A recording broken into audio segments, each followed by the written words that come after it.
कौन कहता है पहली नज़र में इश्क नहीं होता। कौन कहता है पहली नज़र में इश्क नहीं होता। वतन से किया था आज तक वफ़ा निभा रहा हूँ।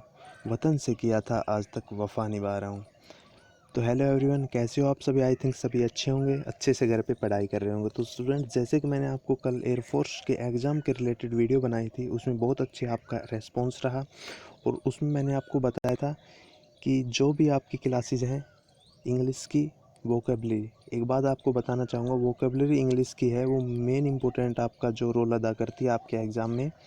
बिना वोकेबलरी का आपका सिलेक्शन के चांसेस जो है वो 90% हो जाते हैं ना होने के। 10% ही आपका चांसेस हो जाते हैं, क्योंकि आपका जो है, देखिए यहाँ पर 5 नंबर का पैसेज आता है, उसमें बिना वोकेबलरी आप उसमें 1 नंबर भी नहीं लेके आ सकते। यदि बिल्कुल सिंपल होगा तो बात अलग है, लेकिन बिल्कुल सिंपल पैसेज नहीं आता है। 5 नंबर आपको वोकेबलरी आती है तो 100% 5 आउट ऑफ 5 मिलेंगे आपको। और उसी के रिलेटेड 5 to 6 जो है वोकेबलरी के क्वेश्चंस आते हैं। तो 9 जो क्वेश्चंस है अबाउट वो ग्रामर के आते हैं। तो आप ही देखिए ग्रामर से आप कितना अचीव कर सकते हैं। तो वोकेबलरी आपके लिए मोस्ट इंपॉर्टेंट है, इसलिए मैं आपकी वोकेबलरी की सीरीज स्टार्ट कर रहा हूँ। और इसकी मेन बात यह है कि ये आपके एग्ज़ाम में एयरफोर्स में रिपीटेड वोकेबलरी है। आप कहीं भी प्रैक्टिस सेट उठाकर देखेंगे तो उसमें 100% आपको इनमें से वोकेबलरी मिलेंगी। इसका यही जो मेन मोटिव है वो यही है कि एयरफोर्स बार बार रिपीट करके वोकेबलरी देता है। इसीलिए मैंने आपको यहाँ पर वोकेबलरी लेके आया हूँ जो रिपीट होती है। फिजिक्स की क्लास आपको इवनिंग में मिलेगी।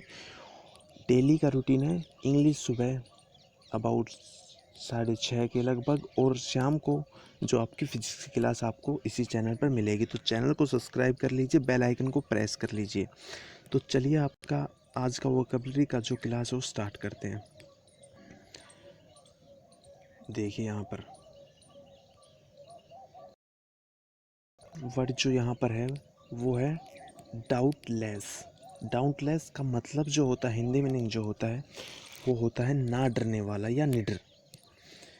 डाउटलेस, ना डरने वाला या निडर। इसकी जो आपको ट्रिक मैंने बनाई है, आई थिंक किसी को ट्रिक जो है वो अच्छी लगेगी, किसी को नहीं लगेगी। आपका जो अपना जो है वो ट्रिक आप बनाइए, मेरी अच्छी लगती है तो उसको भी आप अपना सकते हैं। तो देखिए इसकी ट्रिक क्या हो सकती है। डाउटलेस, ना डरने वाला। डाउटलेस में से जो साउंड निकल के आ रहा है वो निकल के आ रहा है डाउट का। DOUT, डाउट का साउंड यहाँ पर निकल के आ रहा है। तो इसकी ट्रिक ये हो सकती है कि जिसको डाउट ना हो, डाउटलेस, जिसको कोई डाउट ना हो।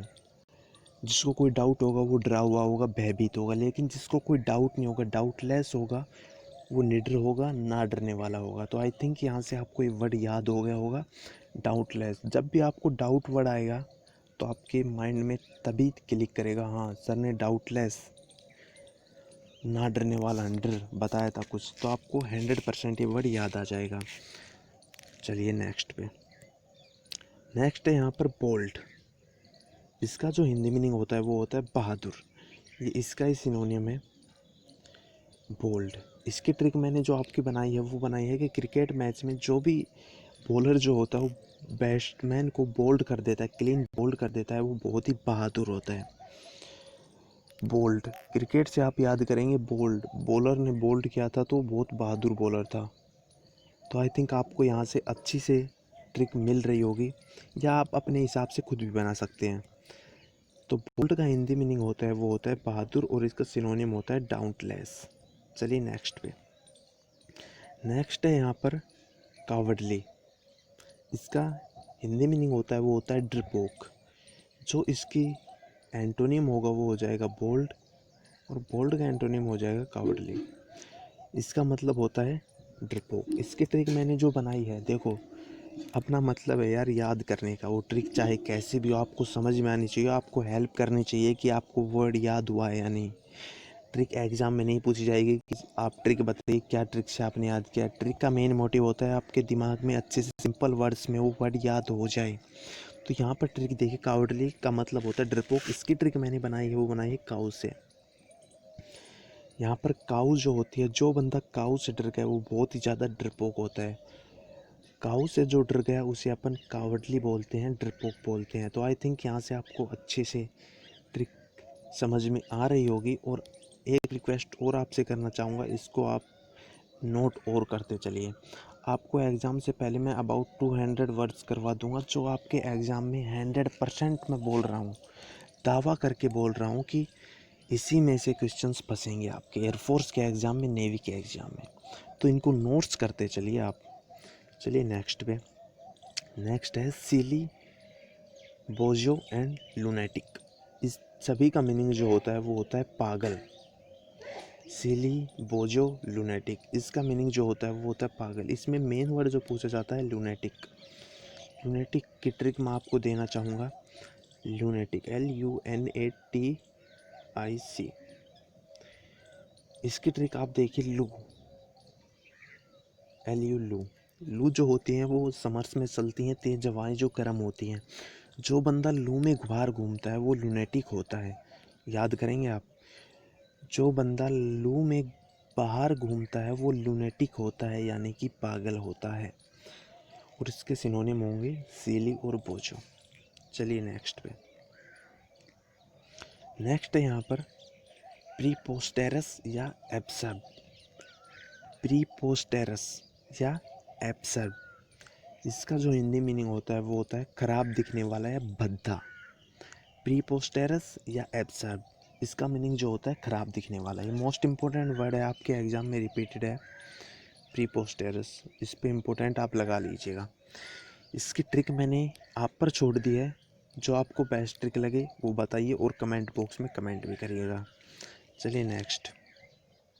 नेक्स्ट है यहाँ पर इंटीग्रिटी। इंटीग्रिटी का हिंदी मीनिंग जो होता है वो होता है ईमानदारी। इंटीग्रिटी, इंटीग्रिटी का जो हिंदी मीनिंग होता है वो होता है ईमानदारी। अब इंटीग्रिटी की ट्रिक सुनिए आप।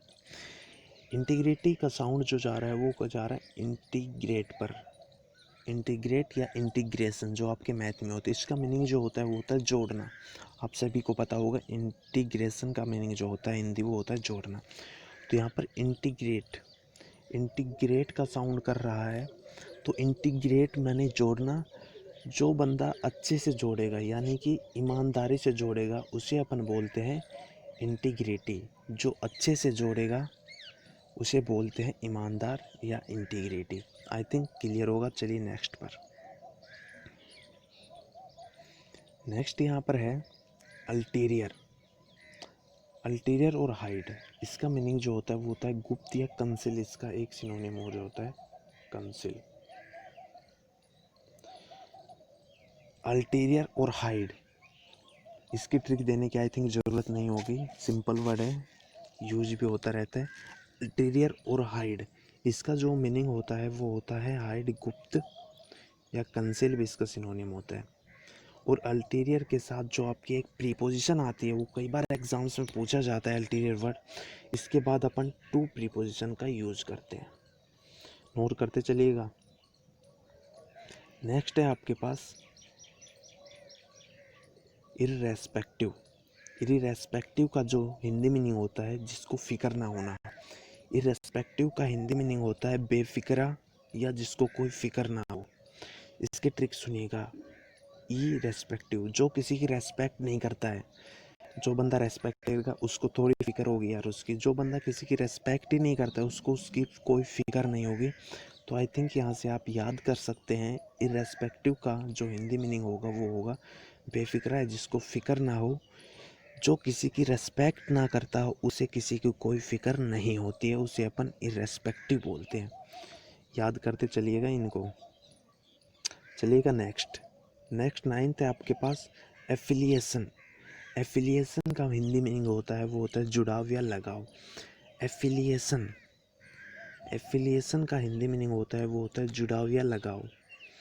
इसका जो ट्रिक मैं आपको आप पर छोड़ता हूँ, बेस्ट ट्रिक आप बताइएगा, क्योंकि मुझे कोई बेस्ट ट्रिक इसकी नहीं लगी। तो आप इसको कमेंट बॉक्स में अपनी ट्रिक जो है वो साझा कीजिए और खुद से इसके ट्रिक बनाइएगा। एफिलिएशन का मतलब होता है जुड़ाव या लगाव। चलिए आज का नेक्स्ट वर्ड देखते हैं, टोलरेट। इम्पोर्टेंट वर्ड है, बहुत ज़्यादा एग्जाम से पूछा हुआ है। टोलरेट, इसका हिंदी मीनिंग होता है वो होता है सहन करना। टोलरेट, टोल रेट की अपन यहाँ से ट्रिक देखेंगे तो यहाँ पर टोल का साउंड कर रहा है। जो यहाँ पर टूल होते हैं अपने, जहाँ पर टोल टैक्स यहाँ पर कटते हैं, वहाँ पर जो होते हैं बहुत ज़्यादा अपन को सहन करना पड़ता है। वो टाइम लगा देते हैं, भीड़ भाड़ में भीड़ होती है वहाँ पर, तो बहुत ही ज़्यादा अपन को सहन करना पड़ता है। तो टोल वालों की जो देरी होती है काम करने की, वो अपन को सहन करना पड़ता है। तो अपन को टोल रेट वर्ड आपको कहीं भी दिखेगा, आपको याद आएगा कि सर ने टोल टैक्स से रिलेटेड किया था। बहुत ही ज़्यादा उनको सहन करना पड़ता है अपने को। तो वहाँ से आपको याद हो जाएगा कि टोल रेट का मीनिंग जो होता है वो होता है सहन करना। तो फ्रेंड्स, ये आपकी थी वोकेबलरी की 10 वर्ड्स जो आपके एग्ज़ाम में बार बार पूछे जाते हैं और आपको पैसेज में भी बहुत ज़्यादा ये आपको हेल्पफुल रहेंगे। तो आई थिंक वीडियो आपको पसंद आई होगी। एक बात आपको कहना चाहूँगा, आपने विश्वास किया ना, तो आपका एयरफोर्स का एग्ज़ाम 101% आपको मैं क्लियर करवाऊँगा। बस आपको बिलीव करना है अपने बड़े भाई पर और अच्छे से मेहनत करनी है। आपका एयरफोर्स का एग्ज़ाम 101% मैं आपको क्लियर करवाऊँगा। तो दोस्तों, आपको वीडियो पसंद आई हो तो वीडियो को लाइक करें, अपने फ्रेंड्स के पास शेयर करें। चलते मिलिए मिलते हैं नेक्स्ट वीडियो में, तब तक के लिए जय हिंद जय भारत।